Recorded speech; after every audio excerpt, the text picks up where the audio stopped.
Today, two of Iran's top nuclear scientists were targeted by hit squads. It is the latest in a string of attacks. Iran immediately accused the U.S. and Israel of trying to damage its nuclear program. I want to categorically deny any United States involvement in any Iran's infrastructure is being targeted by a new and dangerously powerful cyber worm. The so-called Stuxnet worm is specifically designed, it seems, to infiltrate and sabotage real-world power plants and factories and refineries. No one knows who's behind the worm and the exact nature of its mission, but there are fears Iran will hold Israel or America responsible. It's not impossible that some group of hackers did it, but the security experts that are studying this really think this required the resources of a nation-state.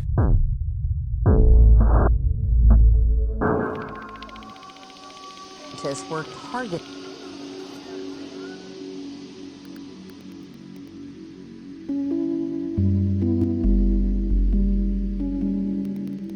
Natanz is just in the middle of the desert. When they were building it in secrecy, they were calling it Desert Irrigation Facility. There is a lot of artillery and air force. It's better protected against attack from air than any other nuclear installation I have seen. So this is deeply underground. A centrifuge.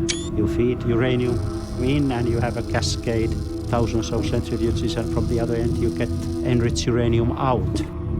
It separates uranium based on spinning, the rotors. It spins so fast, 300 meters per second, the same as the velocity of sound. These are tremendous forces, and as a result, the rotor, it twists, looks like a banana at one point of time. So it has to be in balance because of any small vibration, it will blow up. So a centrifuge, it's driven by an electrical motor. And the speed of this electrical motor is controlled by another PLC, by another programmable logic controller. Centrifuges spin at incredible speeds, about 1,000 hertz. They have a safe operating speed, 63,000 revolutions per minute. Stuxnet caused the uranium enrichment centrifuges to spin up to 1,400 hertz. Up to 80,000 revolutions per minute. What would happen was those centrifuges would go through what's called a resonance frequency. It would go through a frequency at which the metal would basically vibrate uncontrollably and essentially shatter. And then the second attack they attempted was they actually tried to lower it to 2 hertz. They were slowed down to almost standstill. And at 2 hertz, sort of an opposite effect occurs. You can imagine a kid's top, a toy top that you spin, and as the top begins to slow down, it begins to wobble at the very end. That's what would happen to these centrifuges. They would begin to wobble and essentially shatter and fall apart. Here is a piece of software that should only exist in the cyber realm, and it is able to affect physical equipment in a plant or factory and cause physical damage. Real world physical destruction. At that time, things became very scary to us. Here you had malware potentially killing people. It wasn't lost on us that there were probably only a few countries in the world that would want and have the motivation to sabotage Iranian's nuclear enrichment facility. So at Symantec, we have probes on networks. We'd actually seen infections of Stuxnet all over the world. It spread to any Windows machine in the entire world. In France, Germany, we all had over Europe. these organizations inside the United States charge of industrial control facilities, saying we're infected, what's going to happen? Could have very dire consequences. There was a deadline coming up where this threat would trigger and suddenly would like turn off Secretary, inform the White House, inform the other departments, agencies, wake up the world and figure out what's going on. We're going to create something new, something evolved, that's going to be far, far, far more aggressive.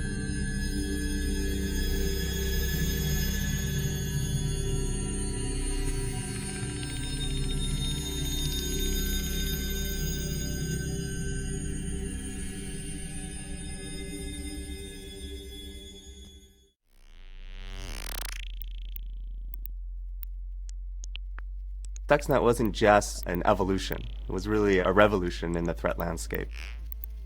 We realized that we needed to do what we call deep analysis. Pick apart the threat, every single byte, every single 0 and 1, and understand everything that was inside of it. When looking at the Stuxnet code, it's 20 times the size of the average piece of code, but contains almost no bugs inside of it. And that's extremely rare. Malicious code always has bugs inside of it. This wasn't the case with Stuxnet. It's dense, and every piece of code does something and does something right in order to conduct its attack. One of the things that surprised us was that Stuxnet utilized what's called a zero-day exploit. A zero-day exploit is an exploit that nobody knows about except the attacker. So there's no protection against it, there's been no patch released, there's been 0 days protection, against it. That's what attackers value, because they know 100% if they have this 0-day type of exploit, they can get in wherever they want. We became more worried because immediately we discovered more 0 days. And again, these 0 days are extremely rare. The next very big surprise came when we infected our lab system. We figured out that the malware was probing the controllers. It was quite picky on its target. It didn't try to manipulate any given controller in a network that it would see. It went through several checks, and when those checks failed, it would not implement the attack. It was obviously probing for a specific target. It was doing something with Siemens software, possibly Siemens hardware. Stuxnet was targeting a very specific hardware device, something called a PLC, or a programmable logic controller. The PLC is kind of a very small computer attached to physical equipment like pumps, like valves, like motors. What it was doing was replacing the code that's normally on that programmable logic controller with its own code. Those programmable logic controllers control things like power plants, power grids. This is used in factories, it's used in critical infrastructure. So the payload of Stuxnet was designed to attack some very important part of our world. Moving forward in my analysis of the code, it was absolutely clear that this piece of code was attacking an array with 6 different groups of, let's just say, thingies, physical objects, and in those 6 groups there were 164 elements.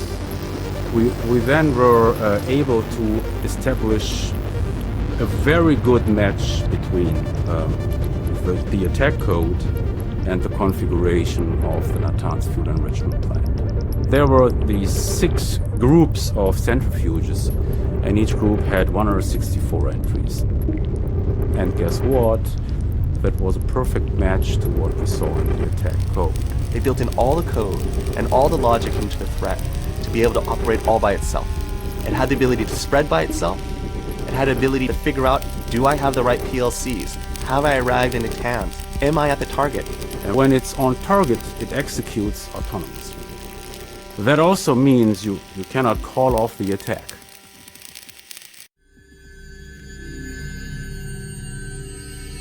Was the U.S. involved in any way in the development of Stuxnet? Reports of cyber attacks on the Iranian nuclear program that you ordered. Stuxnet virus. Well, first of all, I'm not going to comment on the details. I can't talk about Stuxnet. I can't even talk about the operation of Iran centrifuges. In that context, about the Stuxnet computer virus, potentially. You can ask, but I won't comment. But sir, I'm not asking you if you think another country was involved in that. We have mechanisms in place where if we can root out folks who have leaked, they will suffer consequences.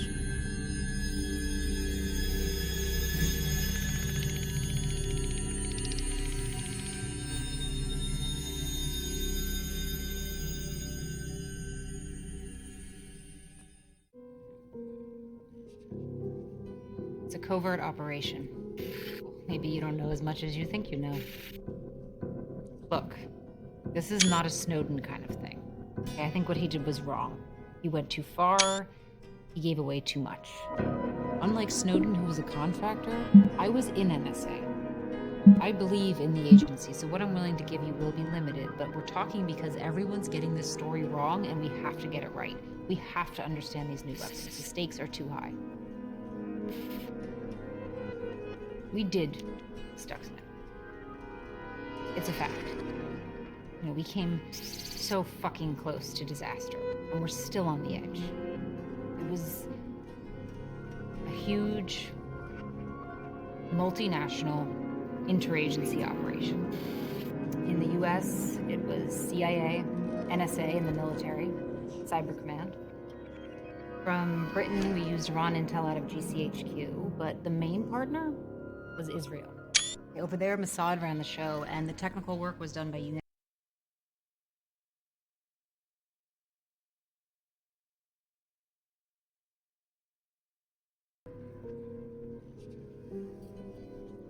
It's a covert operation. Maybe you don't know as much as you think you know. Look, this is not a Snowden kind of thing. Okay, I think what he did was wrong. He went too far, he gave away too much. Unlike Snowden, who was a contractor, I was in NSA. I believe in the agency, so what I'm willing to give you will be limited, but we're talking because everyone's getting this story wrong and we have to get it right. We have to understand these new weapons. The stakes are too high. We did Stuxnet. It's a fact. You know, we came so fucking close to disaster, and we're still on the edge. It was a huge, multinational, interagency operation. In the US, it was CIA, NSA in the military, Cyber Command. From Britain, we used Iran intel out of GCHQ, but the main partner was Israel. Over there, Mossad ran the show, and the technical work was done by Unit 8200. Israel is really the key to the story.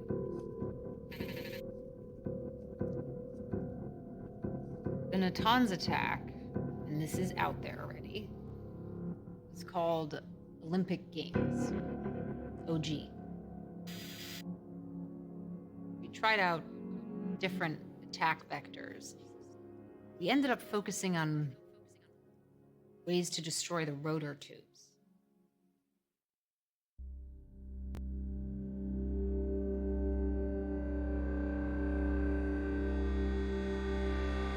Iran's nuclear ambitions must be stopped. They have to be stopped. We all have to stop States it. like these, Now, that's the one message I have for you today. Thank you. Axis of evil. کار بدی کردن، بداخلاقی کردن، اما خوشبختانه متخصصین ما رو کشف کردن و امروز دیگه قادر نیستن. The most extensive attack on American banks ever, launched from the Middle East, happening right now. Iran is the first country ever in the Middle East to actually be engaged in a cyber war with the United States and Israel.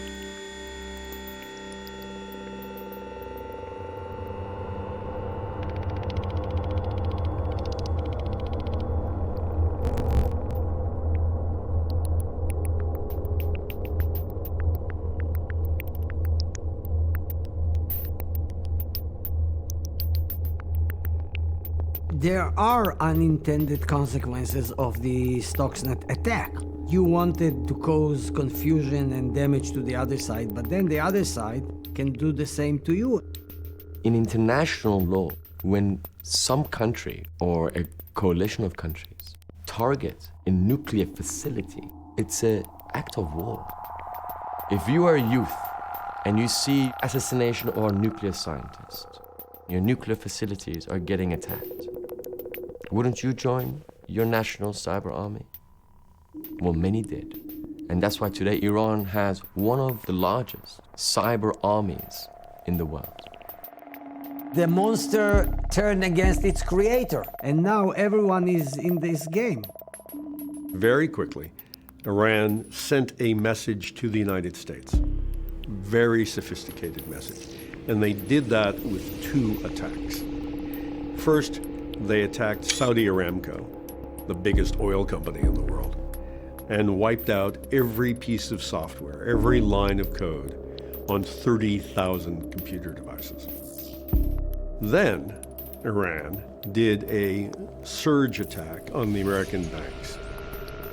People sat around in the White House Situation Room and said, the Iranians have sent us a message, which is essentially, stop attacking us in cyberspace the way you did at Natanz with Stuxnet. We can do it too. Iran's number of centrifuges went up exponentially to 20,000, with a stockpile of about 10,000 tons of low-enriched uranium.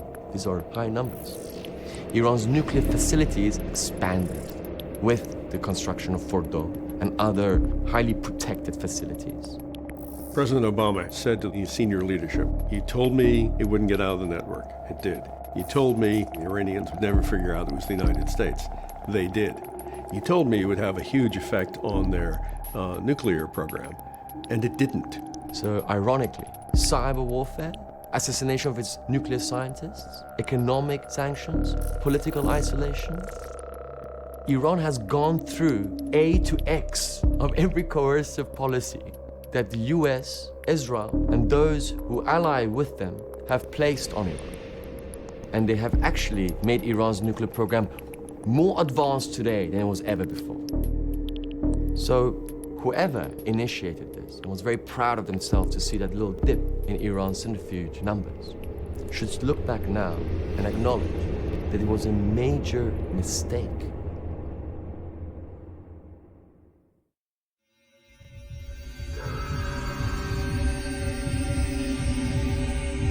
To this day, the United States government has never acknowledged conducting any offensive cyber attack anywhere in the world. We count on computer networks to deliver our oil and gas, our power, and our water. We rely on them for public transportation and air traffic control. But just as we failed in the past to invest in our physical infrastructure, we failed to invest in the security of our digital. I understand the difference in destruction is dramatic, but this has the whiff of August 1945. Somebody just used a new weapon, and this weapon will not be put back into the box.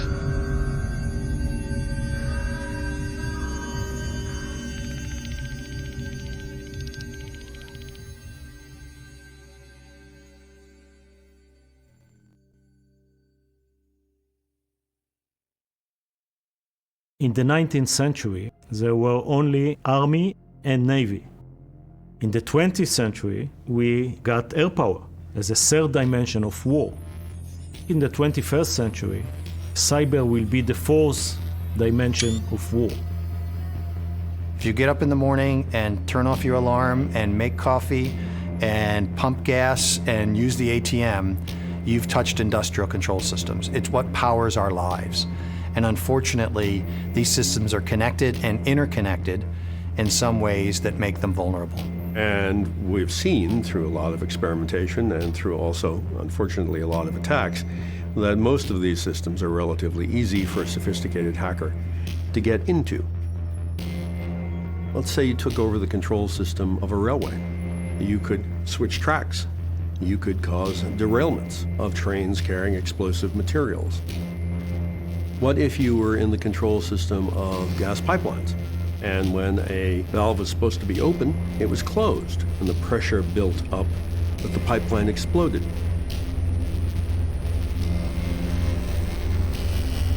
Imagine for a moment that not only all the power went off on the East Coast, but the entire internet came down. Imagine what the economic impact of that is, even if it only lasted for 24 hours. I mean, you've been focusing on Stuxnet, but that was just a small part of a much larger Iranian mission. We were inside, watching, waiting, ready to disrupt, degrade, and destroy those systems with cyber attacks. It was the plan for a full-scale cyber war with no attribution. But my concern, the reason I'm talking, is when you shut down a country's grid, it doesn't just pop back up. It's more like Humpty Dumpty.